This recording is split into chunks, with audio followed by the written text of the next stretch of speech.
Assalamualaikum warahmatullahi wabarakatuh. Alhamdulillahirabbil alamin. Kita dapat berjumpa kembali dalam pembelajaran daring mata pelajaran SKI, Sejarah Kebudayaan Islam.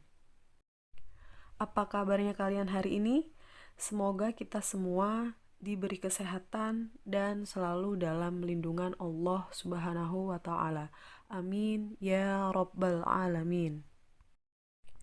Sebelum pelajaran hari ini dimulai, terlebih dahulu kita bersama membaca Ummul Quran.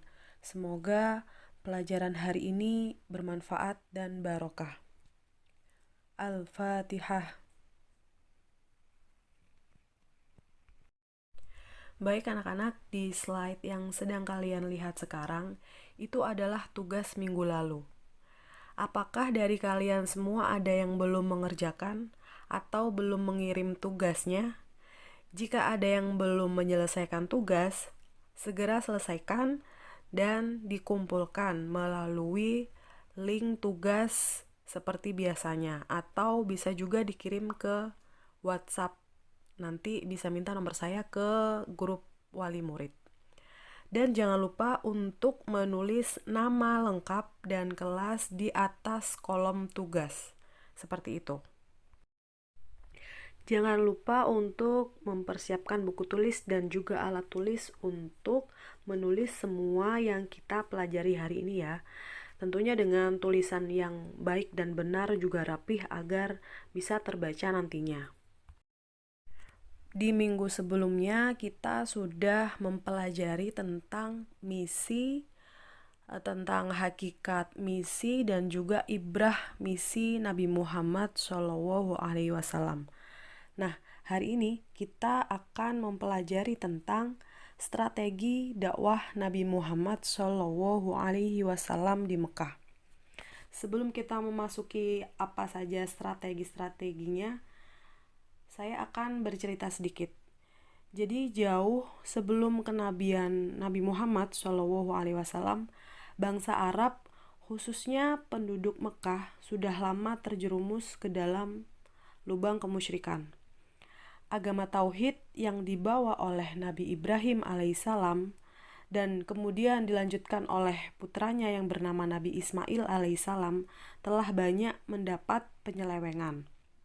Mereka menjadi penganut keyakinan bahwa kekuatan terdapat pada ruh yang ada di dalam berhala-berhala. Kondisi masyarakat pun baik secara sosial dan moral berada dalam harkat yang terendah. Nah, pada awal mula penyampaian dakwah dari Nabi Muhammad, dakwah itu dilakukan dengan cara sembunyi-sembunyi atau nama lainnya adalah dakwah sirriyah. Nah, sasaran dari dakwah sirriyah atau dakwah secara sembunyi-sembunyi ini adalah keluarga, kaum kerabat, dan sahabat terdekat. Nah, setelah turun perintah dari Allah untuk berdakwah secara terang-terangan atau yang biasa disebut dengan dakwah jahriyah, maka Nabi Muhammad dan para sahabatnya itu melakukan dakwah secara terbuka.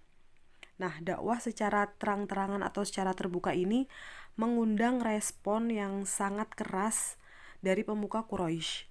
Respon masyarakat Quraisy terhadap dakwah Nabi Muhammad ada yang berupa kekerasan fisik, ucapan yang berisi penghinaan, pelecehan kehormatan, bahkan sampai memblokade dari segi sosial dan ekonomi.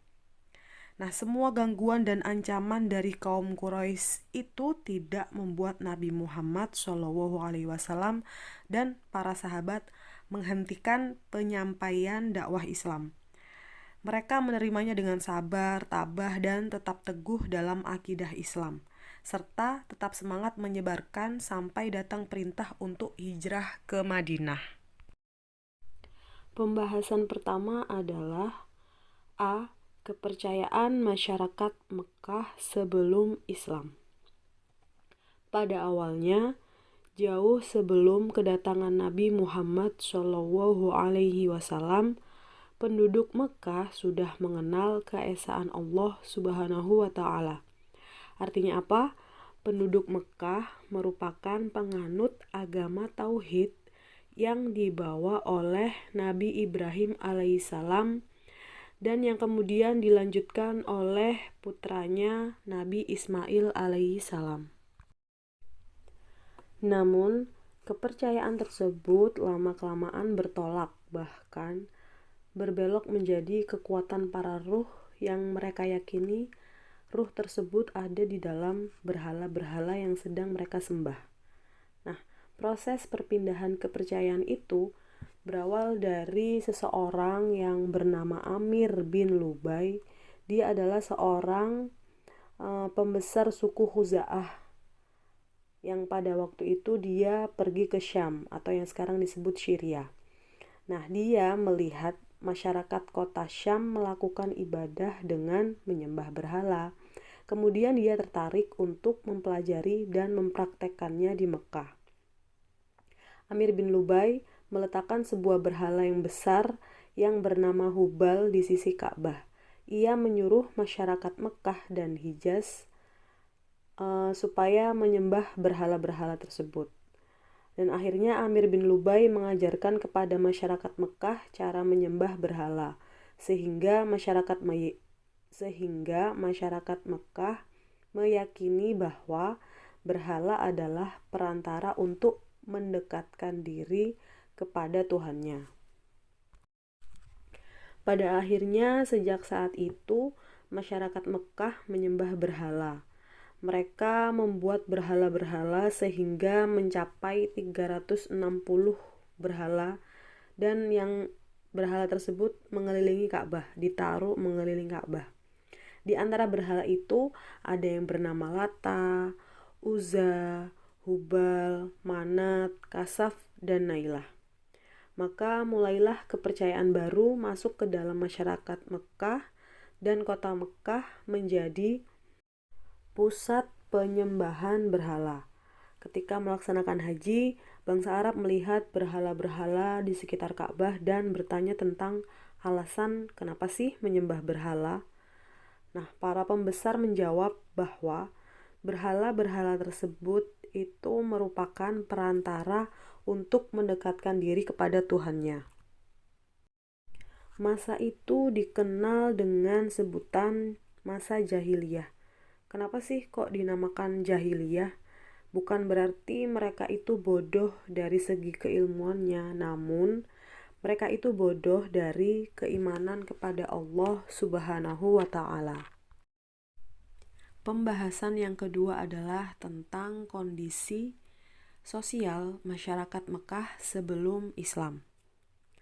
Bangsa Arab memiliki karakter positif seperti pemberani, fisiknya yang kuat, daya ingatnya yang kuat, dan loyal terhadap pemimpin. Akan tetapi, karakter positif atau karakter baik tersebut terkikis oleh kejahiliahan mereka sendiri. Tradisi yang terburuk di masyarakat Arab antara lain, yang pertama, suka mabuk-mabukan atau meminum arak. Itu adalah merupakan salah satu kebiasaan penduduk Mekah. Yang kedua, perzinahan. Perzinahan bagi penduduk Mekah itu merupakan perbuatan yang sangat biasa dilakukan. Yang ketiga, mengubur bayi perempuan hidup-hidup. Kenapa sih kok dikubur secara hidup-hidup? Karena mereka itu menganggap perempuan sebagai makhluk yang lemah. Kenapa dikatakan lemah? Karena perempuan tidak bisa diajak untuk berperang. Nah, di samping itu, mereka merasa terhina dan malu memiliki anak perempuan dan marah apabila istrinya melahirkan anak perempuan. Mereka yakin bahwa anak perempuan akan membawa kemiskinan dan kesengsaraan. Pembahasan selanjutnya yaitu tentang kondisi ekonomi masyarakat Mekah sebelum Islam. Bangsa Arab memiliki mata pencaharian bidang perdagangan, pertanian, dan peternakan. Peternakan menjadi sumber kehidupan bagi Arab Badui. Nah, siapa sih Arab Badui itu? Bangsa atau masyarakat Arab Badui itu adalah sebutan bagi masyarakat Arab yang tinggal di desa atau masyarakat pedesaan. Mereka ini hidupnya nomaden. Nomaden itu adalah berpindah-pindah tempat dengan cara menggiring ternaknya ke daerah yang sedang musim hujan atau ke padang rumput. Adapun masyarakat perkotaan atau yang biasanya disebut dengan hadori, itu adalah masyarakat yang tinggal di kota. Mereka tinggal di daerah yang subur seperti Yaman, Taif, Madinah, atau yang lainnya. Mereka menggantungkan sumber kehidupan pada pertanian. Selain pertanian, mayoritas mereka itu memilih perniagaan sebagai mata pencaharian. Perniagaan itu adalah berdagang, khususnya penduduk Mekah. Dalam bidang ekonomi, riba sudah menjadi tradisi dan lazim dipraktikkan di Jazirah Arab. Apa sih riba itu? Nah, riba itu seperti ini contohnya. Ketika si A meminjam uang kepada si B sejumlah 100.000, kemudian si A hendak mengembalikan pada suatu hari. Namun si B ini menaikkan menjadi 2 kali lipat atau 3 kali lipat seperti itu. Jadi si A disuruh membayar rupiah 200.000 yang tadinya dia meminjam 100.000, tetapi dia harus mengembalikan sejumlah 200.000. Jadi itu yang dinamakan riba.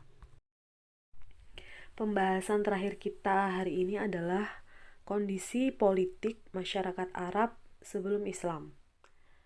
Jadi sebelum kelahiran Islam itu ada 3 kekuatan politik besar yang mempengaruhi politik Arab. Apa saja itu? Yaitu Kekaisaran Nasrani Bizantium, Kekaisaran Persia, dan serta Daulah Himyar yang berkuasa di Arab bagian selatan.